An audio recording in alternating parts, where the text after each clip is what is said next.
I love the lightsaber fight with Darth Maul, not because it's a lightsaber fight, but because George is so good at crafting why that fight's important.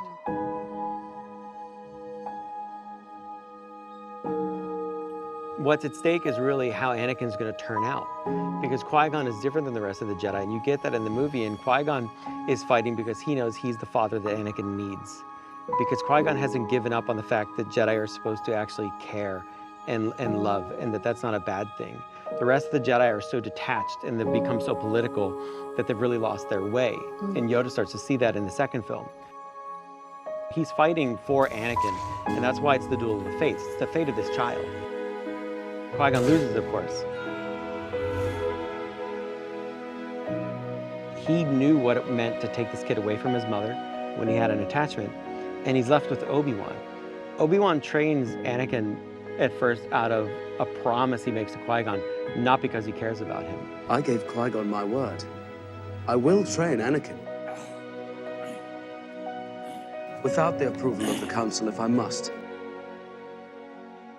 He's a brother to Anakin, eventually, but he's not a father figure.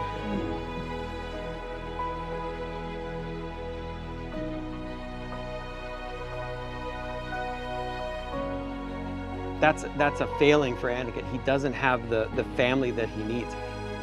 He loses his mother in the next film. He fails on this promise that he made, "Mother, I will come back and save you." He's left completely vulnerable. The Emperor is completely self-serving. He doesn't care, he's just a tool and he's using people. And now he's going to use this child. Your patience has paid off. Your guidance more than my patience. I hope you trust me, Anakin. Of course. My mentor taught me everything about the Force, even the nature of the dark side. That follows all the way through to the line which terrified me as a kid when the Emperor tells Luke, "You, like your father, are now mine." The idea when I was a little kid watching that movie of some evil person possessing my father, making him do things or making him be evil was terrifying.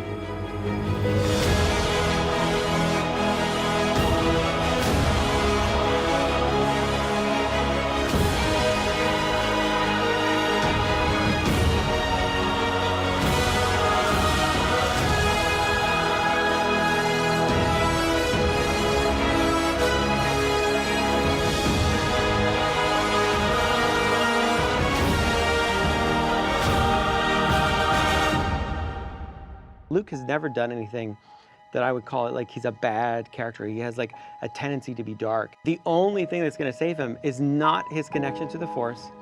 It's not the powers he's learned. That's gotten him to the table.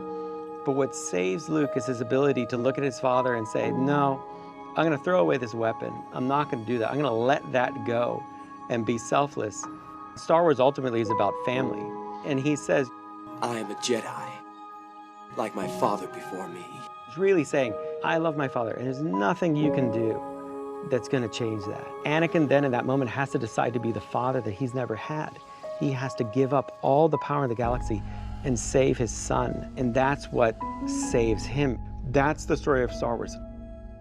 George has reiterated, remember to make these stories hopeful. Remember to give that to kids because they really need it.